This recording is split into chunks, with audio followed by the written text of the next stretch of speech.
Assalamualaikum warahmatullahi wabarakatuh. Bismillahirrahmanirrahim. Alhamdulillahi rabbil alamin.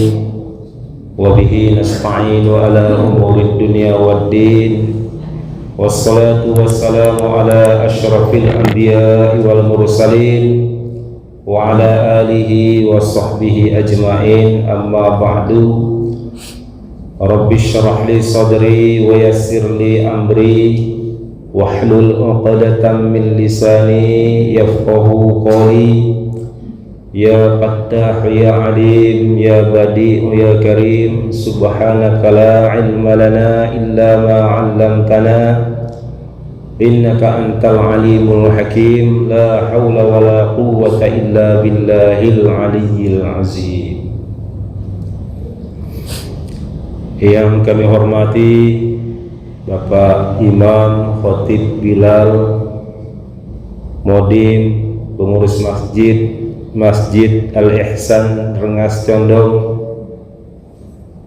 Kemudian yang kami hormati Bapak Ketua RW atau Ketua RT wilayah sekitar Rengas Condong, bapak-bapak, ibu-ibu, hadirin wal hadirat yang hadir pada malam hari yang berbahagia ini, yang dimuliakan oleh Allah Subhanahu wa taala. Amin ya rabbal alamin. Pertama-tama, marilah kita senantiasa meningkatkan rasa puji, puja serta syukur kita kehadirat Allah Subhanahu wa taala, yang mana kita selalu Allah beri taufik, hidayah, inayah, sehingga kita mampu melaksanakan aktivitas kita setiap harinya dengan lancar. Kemudian juga begitu juga dengan ibadah kita, rutinitas dan kewajiban kita mampu kita laksanakan dengan baik. Dan pada malam hari ini kita diberi kemampuan, diberi petunjuk, beri keringanan hati kita untuk menghadiri pengajian ataupun majlis ta'lim kita pada malam hari ini. Itu semua jika tidak hidayah dari Allah Subhanahu wa taala, jika bukan pertolongan Allah Subhanahu wa taala, tentunya kita tidak akan sampai ke masjid ini untuk menghadiri majlis taklim kita pada malam hari ini. Kemudian salawat beriringan salam selalu kita kirimkan kepada junjungan alam, yakni Nabi besar Muhammad sallallahu alaihi wasallam, dengan lafaz Allahumma salli ala sayyidina Muhammad wa ala ali sayyidina Muhammad. Mudah-mudahan kelak di hari kiamat nanti kita akan mendapatkan syafaat dari baginda Rasulullah sallallahu alaihi wasallam. Amin ya rabbal alamin. Bapak-bapak, ibu-ibu yang saya hormati, pada malam hari ini saya diberi kesempatan untuk mengisi majelis taklim kita rutin setiap malam Kamis, Ustaz Sulaiman. Biasanya saya juga mengisi di Masjid Asrama Polisi, Masjid Al-Furqan. Nah, alhamdulillah pada malam hari ini juga saya diberi kesempatan untuk mengisi materi pada pengajian kita di Masjid Al-Ihsan ini. Mudah-mudahan kita selalu oleh Allah Subhanahu wa taala diberi ilmu yang bermanfaat baik di dunia dan terlebih-lebih di akhirat nanti. Amin ya rabbal alamin. Kita ngaji santai Bapak Ibu ya. Anggap kita sambil ngota, sambil ngobrol, tapi obrolan kita ada manfaatnya, gitu kan. Kalau ceramah, saya udah ahlinya ceramah. Nah, jadi anggapnya kita ngota-ngota, ngobrol-ngobrol santai, tapi ngobrol untuk akhirat. Nah, supaya kita jangan terlalu terlena dengan kehidupan dunia ini, sehingga kita lupa dengan kehidupan kita yang sebenarnya, yaitu di akhirat. Kehidupan kita dunia ini hanya sementara, hanya sebentar, tapi kehidupan kita yang abadi tidak akan pernah berakhir, yaitu kehidupan di akhirat. Tentunya kita sebagai orang yang beriman berharap agar kita menjadi manusia atau hamba Allah yang dikaruniai kebahagiaan yang abadi, yaitu di surganya nanti. Amin ya rabbal alamin. Bapak ibu-ibu yang saya hormati, ngaji kita pada malam hari ini biasanya ditentukan materinya, kitabnya Ustaz Sulaiman? Enggak ya, terserah ya. Kalau kami di Masjid Asrama Polisi itu ditentukan kitabnya, itu kitab tasawuf, yaitu kemarin kitab Tangkihul Qaul sudah selesai, kemudian kitab Nasuhul Ibad. Jadi ngajinya berurutan itu sampai tamat. Jadi pada malam hari ini kalau buka kitab, tentunya mungkin tidak ada begitu akurat jadinya pengajian itu ya. Jadi kita ambil secara umumnya itu. Kalau dibuka kitab dari awal kita buka ya hanya sebahagian ilmu yang bisa kita dapati. Jadi terserah guru-guru atau pematerinya, namun sekali dia ngisi pengajian itu terangkum beberapa materi. Itu. Jadi saya pada malam hari ini bawa kitab, tapi saya tidak ada pakai kitab, pakai ilmu otak-atik, ilmu otak-atik. Tapi otak-atiknya bukan sembarangan, itu kan diambil dari kitab, diambil dari hadis, diambil dari Quran. Bapak Ibu yang saya hormati, ada 5 golongan manusia. Yang pertama mukmin, yang kedua muslim, yang ketiga fasik, yang keempat munafik, yang kelima kafir. Nah, barangkali kita sudah pernah dengar penjelasannya dari ustadz-ustadz apa pengertian dari mukmin, muslim, fasik dan seterusnya. Namun pada malam hari ini ada baiknya kita ulang kembali siapa mukmin, siapa muslim, siapa fasik, munafik dan kafir. Yang dimaksud dengan mukmin, mukmin itu adalah orang yang beriman. Beriman kepada Allah, beriman kepada malaikat, beriman kepada Rasul, beriman pada kitab, beriman kepada hari akhir, beriman kepada qada dan qadar Allah. Nah, itu disebut dengan orang yang mukmin, orang yang beriman. Nah, kemudian muslim, yang kedua muslim. Muslim itu artinya orang yang memeluk agama Islam. Nah, kalau kita ini yang sudah memeluk agama Islam, baik untuk Islamnya Islam keturunan ataupun Islamnya Islam KTP ataupun Islamnya Islam karena ikut-ikutan ataupun Islamnya Islam karena diakad nikah. Waktu ijab kabul kan kita disuruh mengucap 2 kalimat syahadat, asyhadu an la ilaha illallah wa asyhadu anna muhammadar rasulullah. Untuk menjadi Islam ini sebenarnya tidak susah. Jika kita sudah mengucapkan 2 kalimat syahadat, asyhadu an la ilaha illallah wa asyhadu anna muhammadar rasulullah, itu sudah bisa dikatakan sebagai orang muslim ataupun orang Islam. Namun keislaman seseorang itu ada yang kurang, ada yang menengah, ada yang sempurna. Nah, kalau hanya mengucapkan 2 kalimat syahadat itu baru sekian persen Islamnya.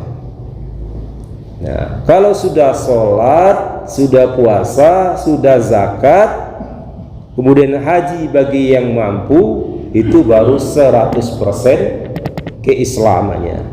Nah, namun jika sudah mengucapkan kedua kalimat syahadat, itu sudah bisa dikatakan sebagai seorang muslim. Nah, itu. Kemudian yang ketiga itu fasik. Fasik itu dia Islam, nah, dia beriman, namun dia gemar berbuat dosa. Orang yang gemar berbuat dosa, baik pun dosa kecil maupun dosa besar, itu disebut dengan fasik. Tetapi jikalau dia bertaubat kepada Allah dengan taubatan nasuha, meninggalkan perbuatan-perbuatannya selama ini, kemudian dia mengerjakan segala perintah Allah dan menjauhi larangannya, menyesal dengan perbuatan-perbuatan yang telah ia lakukan, maka status kefasikannya hilang. Bisa dikatakan sebagai orang mukmin dan muslim. Nah, itu. Namun jikalau dia terus-menerus melazimkan dosa-dosa, baik pun dosa kecil apalagi dosa besar, maka itu disebut orang yang fasik. Nah, kemudian yang keempat, golongan yang keempat itu munafik. Nah, orang munafik ini dia bisa orang yang beriman, bisa juga dia sebagai orang Islam, namun ada sifat-sifat kemunafikan dalam dirinya, maka bisa dikatakan sebagai orang munafik. Dia ditanya beriman kepada Allah, beriman. Kamu sudah mengucap kedua kalimat syahadat, sudah. Kamu mengerjakan sholat. Nah, tapi di dalam hatinya ada menyimpan sifat-sifat orang munafik, maka ia dikatakan orang munafik atau munafikun. Nah, dan munafik ini ada ciri-cirinya. Ayatul munafiki salasun. Tanda orang munafik itu ada 3. Idza hadatsa kadzaba, apabila ia berbicara selalu dusta. Idza wa'ada akhta'a, apabila berjanji ia mengingkari. Wa idza tumina khana, apabila diberi kepercayaan ia berkhianat. Nah, ini ciri-ciri orang munafik. Nah, mudah-mudahan kita di dalam ini semuanya terhindar daripada sifat-sifat kemunafikan, dan kita tidak tergolong di dalam golongan orang yang munafik. Kalau orang munafik itu, rajanya munafik itu di zaman Rasulullah itu namanya Abdullah bin Ubay bin Salul. Namanya bagus, Abdullah, hamba Allah. Nah, tapi dia terkenal sebagai rajanya orang munafik. Dia tidak memusuhi Rasulullah secara terang-terangan, dia tidak memerangi Islam, tetapi dia mempunyai strategi bagaimana supaya Islam itu hancur dari dalam, bagaimana supaya Islam itu rafuh dari dalam, bagaimana supaya Islam itu umatnya terpecah belah. Nah, dia suka mengadu domba, memecah belah umat Islam. Apabila dia ketemu dengan satu golongan dengan muka yang satu, apabila ketemu dengan golongan yang lain dengan muka yang lain lagi. Nah, sehingga orang beriman itu diadu domba, terpecah belahlah orang beriman itu karena disebabkan oleh orang munafik. Nah, hati-hati bahwa orang munafik ini secara zahirnya dia nampak sebagai orang beriman, nampak sebagai orang Islam, tapi dia menghancurkan Islam dari dalam. Nah, makanya di dalam Al-Quran ditegaskan innal munafiqina fid darkil asfali minan nar. Sesungguhnya orang munafik itu berada di kerak neraka yang paling bawah. Nah, kemudian yang terakhir kafir. Kafir ini adalah orang sama sekali tidak beriman kepada Allah Subhanahu wa taala dan tidak beriman kepada Rasulullah sallallahu alaihi wasallam. Ini dikatakan ataupun dikategorikan sebagai orang yang kafir. Kafir itu terbagi dua. Ada kafir harbi, ada kafir dhimmi. Kafir harbi itu kafir yang memerangi orang Islam. Ini wajib diperangi.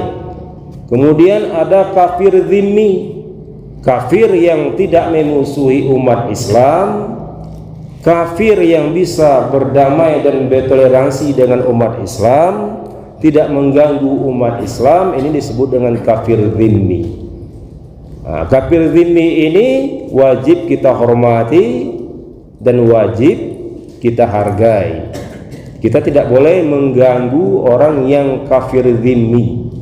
Dia bukan Islam, dia non muslim, tapi hak dan kewajibannya itu wajib, kehormatannya wajib kita sebagai umat Islam untuk menjaganya. Nah, itu kata Nabi, man adza dzimmiyan faqad adzani. Barang siapa yang menyakiti orang kafir dzimmi, maka samalah ia menyakiti aku, kata Rasulullah sallallahu alaihi wasallam. Nah, itu. Bapak-bapak, ibu-ibu yang saya hormati. Namun dari kelima golongan ini ada golongan yang paling tinggi derajatnya di sisi Allah Subhanahu wa taala, yaitu orang yang mukmin. Yang pertama tadi, kategori yang pertama, mukmin itu adalah manusia atau golongan yang derajatnya paling tinggi di sisi Allah Subhanahu wa taala. Mukmin itu kalau perbuatannya disebut dengan iman, ya.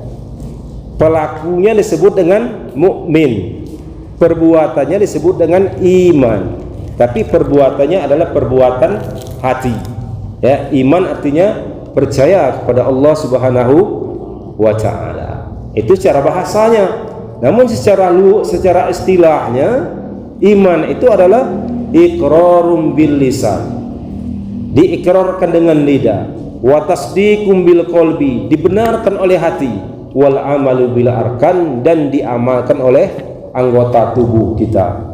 Itu mukmin yang sempurna. Orang mukmin ini itu dijanjikan oleh Allah Subhanahu wa taala dalam Al-Qur'an. Bismillahirrahmanirrahim. Innal ladzina amanu wa amilus solihati kanas lahum jannatul firdausi nuzula khalidina fiha wa la yabghuna anha hiwala. Sungguhnya orang-orang yang beriman dan beramal soleh itu mereka akan mendapatkan surga Firdaus yang mengalir di bawahnya sungai-sungai. Surga Firdaus inilah tingkatan surga yang paling elit, VIP. Nah, ini Allah peruntukkan bagi hambanya yang pertama tadi, mukmin, orang yang beriman. Nah, itu. Ibu yang saya hormati, kenapa mukmin atau orang yang beriman ini menjadi hamba Allah yang paling tinggi derajatnya? Karena kalau orang memiliki iman, maka dia akan menjadi orang yang baik dalam pandangan Allah dan juga baik dalam pandangan manusia. Nah, kalau seorang pejabat yang beriman, insya Allah dia menjadi pejabat yang adil, yang baik dan jujur. Seorang suami yang beriman, dia akan menjadi suami yang baik dan bertanggung jawab, kasih kepada istri dan keluarganya. Istri yang beriman, maka dia patuh dengan suaminya. Nah, makanya hendaknya setiap langkah kita, kemudian apapun profesi kita, hendaklah harus kita barengi, kita bentengi dengan iman. Jadi polisi yang beriman. Jadi birokrat yang beriman. Jadi pejabat yang beriman. Jadi koruptor yang beriman. Ada koruptor beriman. Ibu-ibu yang saya hormati, namun iman itu aplikasinya adalah amal soleh. Setiap ada iman pasti ada amal soleh, dan amal soleh itu tidak akan bernilai jika tidak ada iman. Apakah ada orang yang beramal soleh tanpa iman? Ada tak, Bu? Orang yang berbuat baik tapi tanpa didasari iman, ada tak? Dia berbuat baik tapi bukan didasari iman kepada Allah. Umpamanya dia bukan orang Islam, ya, tapi dia suka sedekah, suka membantu, suka memberi sumbangan. Dia agamanya bukan agama Islam. Dia tidak yakin kepada Allah, tidak yakin kepada Nabi Muhammad. Tapi dia suka berbuat baik seperti itu. Itu amal soleh tapi tidak didasari dengan iman. Amal soleh yang tidak didasari dengan iman itu di akhirat nanti tidak akan ada balasannya dari Allah Subhanahu wa taala, dan akan dibalas sesegera mungkin di dunia. Makanya kalau orang-orang yang non muslim itu biasanya kehidupannya lebih daripada kita Islam, gitu kan? Lebih jayo, lebih segala-galanya ada. Itu kenapa? Karena memang dunia ini adalah surga bagi orang yang non muslim dan penjara bagi orang yang beriman. Begitu kata Rasulullah SAW. Karena perbuatan baik orang yang non muslim itu sesegera mungkin Allah balas di dunia ini. Tapi perbuatan baik orang yang beriman itu ada kalanya Allah balas di dunia, dan pasti nanti akan Allah balas di akhirat. Karena innallaha la yudhi'u ajral muhsinin. Sungguhnya Allah itu tidak akan menyia-nyiakan perbuatan orang-orang beriman yang berbuat baik. Jadi untuk mengukur keimanan seseorang, untuk melihat ciri-ciri seseorang itu apakah tergolong orang yang beriman atau tidak, itu dalam Al-Quran ada ciri-cirinya. Bismillahirrahmanirrahim. Innamal mu'minuna idza dzukirallah wajilat qulubuhum. Sungguhnya orang yang beriman itu ciri yang pertamanya, apabila disebut nama Allah maka bergetar hatinya. Seorang remaja apabila disebut nama kekasihnya maka bergetar hatinya. Ada getaran cinta. Seorang yang beriman apabila disebut nama Allah maka bergetar hatinya. Itu ciri yang pertama orang yang beriman. Innamal mu'minuna idza dzukirallah wajilat qulubuhum. Sungguhnya orang beriman itu apabila disebut nama Allah maka bergetar hatinya. Bergetar hatinya itu karena apa? Yang pertama li khosyatillah, karena takutnya kepada Allah Subhanahu wa ta'ala. Takut dengan kekuasaannya, karena Allah Maha Kuasa dan kita tidak punya kuasa apapun. Takut dengan pengawasan Allah Subhanahu wa ta'ala, karena kita tidak terlepas dari pengawasan Allah. Kita tidak bisa bersembunyi dimanapun kita berada, baik pun di tempat ramai maupun tempat yang sunyi. Tidak satu pun manusia yang bisa melihat, tapi Allah bisa melihat. Kita tidak bisa terlepas daripada sifat basarnya Allah Subhanahu wa taala. Maka kalau orang beriman, di hatinya akan ada rasa takut kepada Allah Subhanahu wa taala. Takut jikalau ia melakukan perbuatan-perbuatan maksiat. Disebut nama Allah saja bergetar hatinya. Nah, bergetar kenapa? Li khasyatillah, karena takut kepada Allah Subhanahu wa taala. Kemudian takut karena betapa dahsyatnya azab Allah Subhanahu wa taala di akhirat nanti. Penderitaan yang kita alami di dunia ini itu belum apa-apanya. Dan di dunia ini tidak selamanya kita menderita, tidak selamanya kita susah. Suatu saat pun kita bisa senang.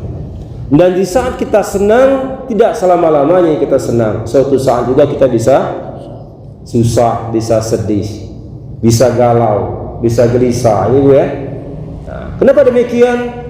Dunia bukan surga, makanya kita tidak selalu senang. Kadang senang, kadang sedih. Dunia bukan neraka, makanya kita tidak selalu dalam keadaan susah. Kita tidak selalu dalam keadaan menderita. Pasti kita ada senang. Nah, itulah dunia. Dunia ini berputar antara senang dan susah. Namun di akhirat nanti itu kalau susah, entah berapa lama kita mengalami kesusahan itu. Jika kita menderita, entah berapa lama kita mengalami penderitaan tersebut. Jika kita kena siksa, entah berapa lama kita disiksa di neraka tersebut. Tergantung dosa yang kita lakukan sewaktu hidup di dunia. Namun orang yang beriman sudah pasti masuk surga. Kata Nabi, orang yang beriman itu pasti akan masuk surga, meskipun imannya itu hanya sebesar biji zarrah, sebesar atom. Iman di hatinya pasti akan masuk surga. Namun ditransit dulu, mampir dulu di neraka, dibersihkan dulu dosa-dosa dan kesalahannya, sudah bersih baru masuk surga. Nah, maka dari itu kita bersihkanlah dosa kita, kesalahan kita sewaktu kita hidup di dunia ini, dengan istighfar, dengan taubat, dengan perbuatan baik, dengan amal-amal soleh, dan itulah yang akan menghapus dosa dan kesalahan kita sewaktu hidup di dunia. Jangan sampai dosa dan kesalahan kita Allah hapus di akhirat nanti. Kalau Allah menghapus di akhirat nanti, berarti menghapusnya dengan azab di neraka. Dipanggang, dibakar, direbus, digoreng, kita di neraka besok. Di dunia ini kita terkena api sedikit, Masya Allah luar biasa sakitnya ya. Nah, mungkin ibu pernah masak di dapur, kena percikan minyak, bagaimana sakitnya, bagaimana pedihnya. Apalagi besok di akhirat kita digoreng, direbus, dibakar, dipanggang di neraka itu. Na'udzubillah min dzalik. Maka daripada itu, selagi Allah memberi kesempatan kepada kita umur yang masih ada, kesehatan yang masih ada, maka pergunakanlah kesempatan itu dengan sebaik-baik mungkin untuk menghapus dosa-dosa yang telah pernah kita lakukan, baik pun itu dosa disengaja maupun tidak sengaja, maupun dosa yang besar maupun dosa yang kecil. Allah memberi kesempatan kepada kita untuk menghapusnya dengan istighfar dan bertaubat dengan taubatan nasuha. Nah, jadi orang beriman itu, Bu, ciri yang pertama adalah bergetar hatinya di saat disebut nama Allah. Nah, Ibu di saat sebut nama Allah bergetar dah hati Ibu? Bapak bergetar dah hati Bapak di saat disebut nama Allah? Allahu Akbar. Bergetar atau tidak? Nah, kalau orang yang beriman bergetar hatinya di saat disebut nama Allah. Kenapa bergetar hati orang yang beriman itu? yang kedua karena rasa cintanya kepada Allah Subhanahu wa ta'ala. Nah, makanya tingkatan ajaran tasawuf yang paling tinggi itu adalah mahabbah, cinta kepada Allah Subhanahu wa ta'ala.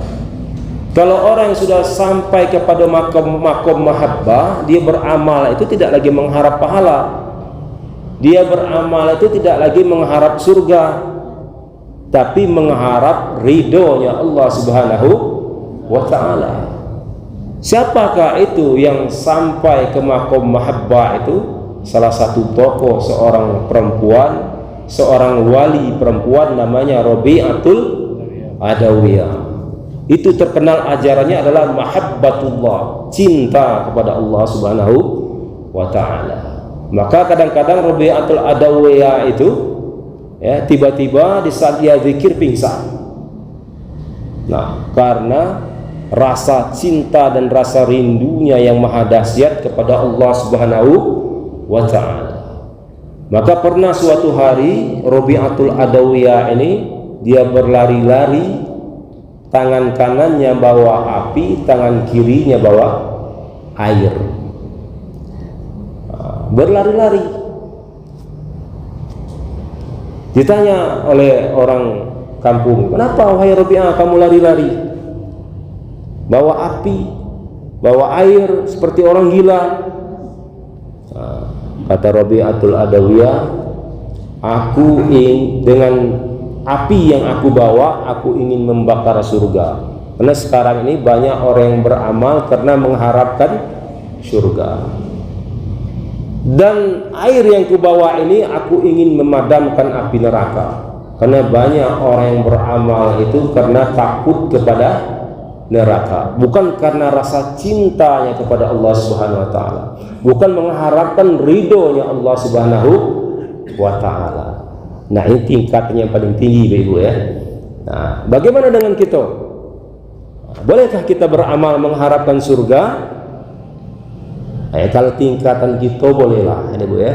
Karena belum sampai tingkatan kita seperti tingkatan Rabi'atul Adawiyah. Tentunya kita beramal, yang pertama niatnya karena Allah, yang kedua karena kita mengharapkan surga, yang ketiga karena kita takut masuk neraka. Itu biasa. Ada karena tingkatan kita masih makom-makom yang di bawah, belum sampai makomnya seperti makom para wali-wali Allah.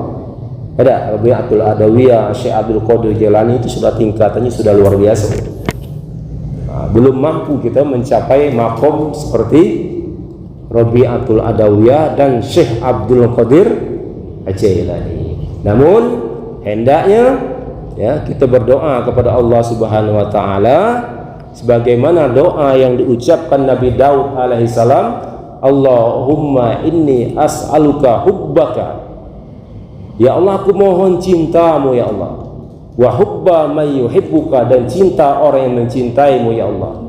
Wa hubba may yuqarribuni ilaika, dan cinta yang mampu mendekatkan aku kepadamu ya Allah. Nah, itu cinta kepada Allah, cinta kepada orang yang mencintai Allah, dan cinta yang bisa menghantar kita kepada cinta kepada Allah Subhanahu wa ta'ala. Ini hendaknya doa selalu kita baca, doa Nabi Daud alaihissalam. Nah, satu Ibu ya, ciri-ciri yang beriman adalah apabila disebut nama Allah bergetar hatinya. Nah, bagaimana di saat kita masih muda dulu ibu-ibu, di saat disebut nama bapak-bapaknya timbul getar dalam hati. Hendaknya seperti itu juga kita kepada Allah Subhanahu wa ta'ala. Allah bergetar hati kita karena rasa cinta dan rasa takut kepada Allah Subhanahu wa ta'ala. Kemudian yang kedua, ciri-ciri orang yang beriman itu wa idza tuliyat alaihim ayatuhu zadathum imana. Apabila dibacakan kepada mereka itu ayat-ayat Allah, maka bertambahlah keimanannya. Ayat Allah itu terbagi dua. Yang pertama ayat qauliyah, yaitu Al-Quran yang sering kita baca. Di saat kita membaca atau mendengar ayat-ayat dari Al-Quran itu, maka bertambahlah keimanan kita kepada Allah Subhanahu wa taala. Kemudian ayat itu ada namanya ayat kauniyah, ayat yang berbentuk ciptaan Allah Subhanahu wa taala. Seperti alam semesta ini, 7 lapis langit, 7 lapis bumi. Makanya kalau orang-orang beriman itu di saat dia jalan ke pantai, maka bertambah keimanannya. Ya Allah, luar biasa indahnya ciptaan-Mu ini ya Allah. Tidak ada satupun makhluk yang bisa menciptakan ini ya Allah, kecuali Engkau yang maha besar, kecuali Engkau yang maha kuasa ya Allah. Di saat kita berjalan melihat gunung yang besar, maka orang yang beriman dia akan memuji Allah, bertambah keimanannya kepada Allah. Ya Allah, maha besar Engkau ya Allah, maha kuasa Engkau ya Allah, mampu menciptakan gunung yang sebesar ini. Tidak akan ada satupun yang bisa menciptakan gunung ini ya Allah, kecuali Engkau. Di saat kita melihat pemandangan yang luar biasa, yang begitu indah, kita akan memuji Allah. Alangkah indahnya ciptaan-Mu ini ya Allah, luar biasa ciptaan-Mu ini ya Allah. Rabbana ma khalaqta hadza batila. Ya Allah, apa yang Kau ciptakan ini tidak sia-sia Allah, semuanya ini mengandung manfaat, dan tidak ada satupun yang bisa menciptakan ini kecuali Engkau zat yang maha kuasa ya Allah. Nah, bertambah keimanan kita di saat melihat ayat-ayat Allah, baik pun ayat qauliyah maupun ayat kauniyah. Ayat qauliyah itu ayat yang tersurat. Kalau ayat kauniyah itu ayat yang tersirat. Alam semesta ini itu termasuk ayat Allah, tanda-tanda kebesaran Allah Subhanahu wa taala. Di saat Ustadz Sulaiman jalan motor pamanya, melihat cewek cantik luar biasa. Nah, kalau Ustadz Sulaiman melihat cewek yang cantik itu tadi, tentu dia bukan syahwat yang timbul, malah kekagumannya kepada Allah Subhanahu wa taala. Ya Allah, luar biasa ya Allah, Engkau bisa menciptakan manusia secantik ini, seindah ini ya Allah. Nah, itu kalau orang beriman, tidak ada timbul syahwat, malah dia melihat yang cantik itu tadi, ya, cewek yang cantik itu tadi, malah dia memuji Allah Subhanahu wa ta'ala. Makanya di saat kita melihat yang indah-indah, kita ucapkan subhanallah, maha suci Allah. Ada melihat cewek cantik, melewat cewek seksi, bapak-bapak nyebut apa? Subhanallah apa alhamdulillah?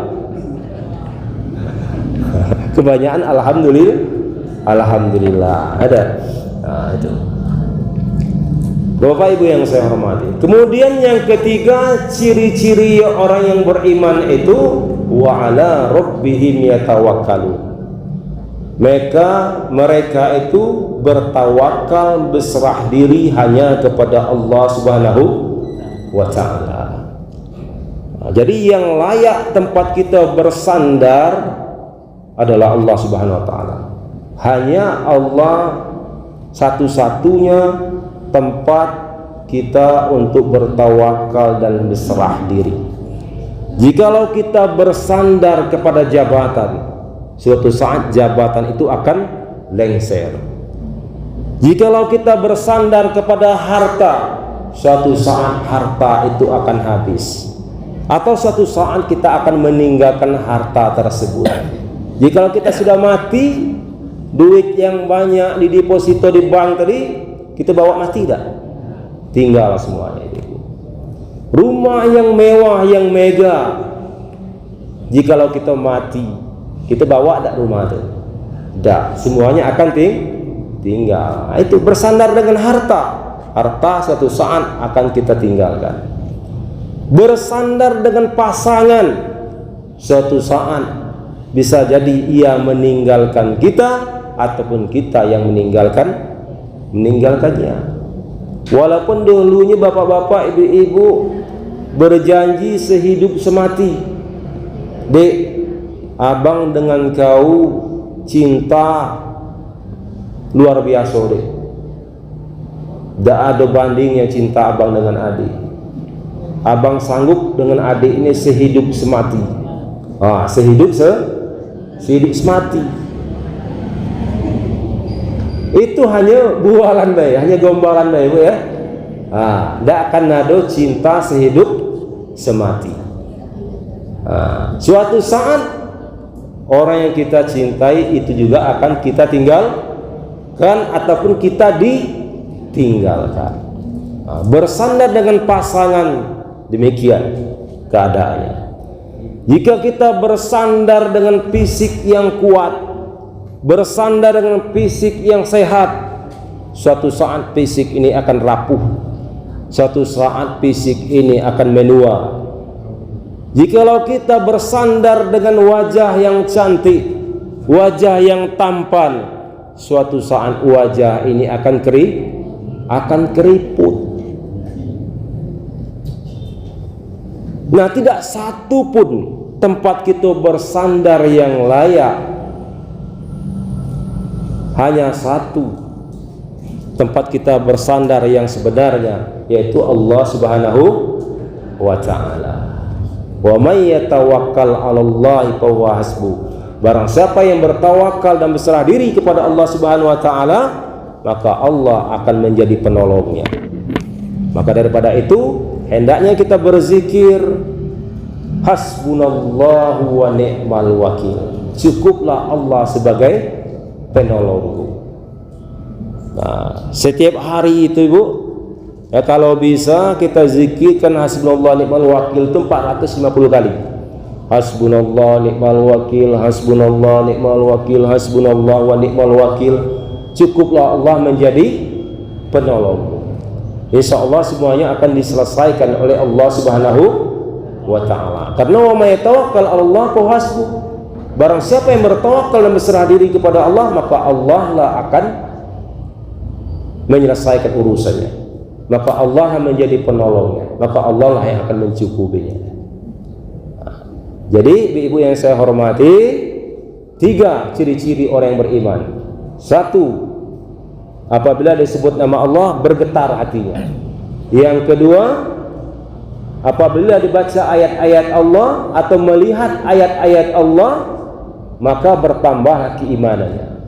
Yang ketiga, dia hanya berserah diri, bertawakal kepada Allah Subhanahu wa ta'ala. Nah, jadi ibu-ibu, di akhirat besok yang menjadi penentu bahagia atau tidaknya, celaka atau binasanya kita nanti, hanya satu yang menjadi tolak ukurnya adalah iman kita kepada Allah Subhanahu wa ta'ala. Maka daripada itu hendaklah kita jaga, kita rawat dan kita pupuk keimanan kita. Bagaimana supaya iman kita itu semakin hari semakin meningkat, bukan semakin berkurang. Karena memang imannya kita manusia ini adalah yazidu wa yanqus, kadang bertambah kadang berkurang. Beda dengan imannya para malaikat, la yazidu wa la yanqus, tidak bertambah dan tidak berkurang, monoton, stabil. Dan beda juga lagi dengan imannya para nabi. Kalau para nabi itu imannya yazidu wa la yanqus, selalu bertambah, selalu meningkat dan tidak akan pernah berkurang. Itu imannya para nabi. Nah, kalau iman kita manusia yang biasa ini kadang bertambah, kadang berkurang. Nah, diuji dengan kesenangan kadang berkurang amal kita, ada iman kita. Diuji dengan kesusahan kadang menurun iman kita. Sudah masuk isya ya. Baik ibu-ibu, bapak, oleh karena waktu isya sudah masuk, kita cukupkan sampai demikian dulu. Mudah-mudahan kajian ini ada manfaatnya bagi kita semua. Wallahu muwaffiq ila aqwamit thoriq. Wassalamualaikum warahmatullahi wabarakatuh. Waalaikumsalam.